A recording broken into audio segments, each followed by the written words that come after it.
we're at a point where, you know, British psychiatrist Ian McGilchrist, right, talks a lot about the attention of the left hemisphere as being focused on, goal-seeking instrumental concern, and the right hemisphere as being more qualitative and pattern matching and not orienting oneself along a vector, but seeing the world as living mystery. I just wrote a great piece for this for Anna Gerber's website, Hurry Up, We're Dreaming, that'll be out soon, about sacred data and how we can't really separate the human search for meaning from our engineering products and like projects through history. And so like, but at the same time, McGilchrist makes this point that as a society ages, it tends to double down again and again on the narrow optimization of left hemispheric thinking,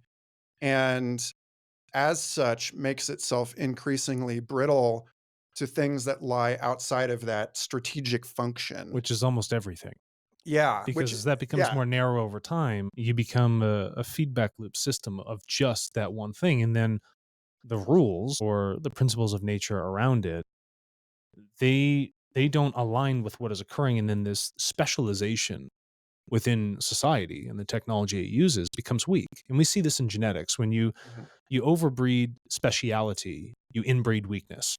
Okay. We've seen that. You can see it with specific types of dogs and eye colors, or you see it with human beings with inbreeding of the sort.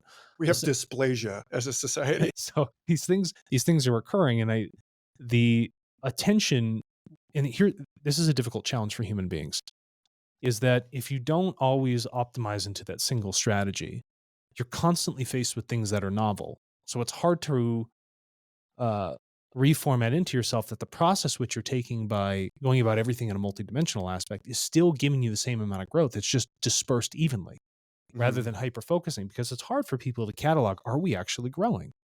But it's easy to see it when you've isolated a very specific system, albeit a weak system. And then you can say, look how well we're doing.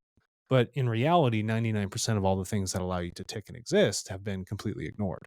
Yeah, and, just as an aside, this gets to issues of challenges to replicability in science, Mhm. because it's never actually a closed system, and whatever it's like there are an unspecified number of variables, and that this is the same with financial calculation and revenue models and so on. It's like there's always, externality, and how good are we at ignoring the fact that the externality exists?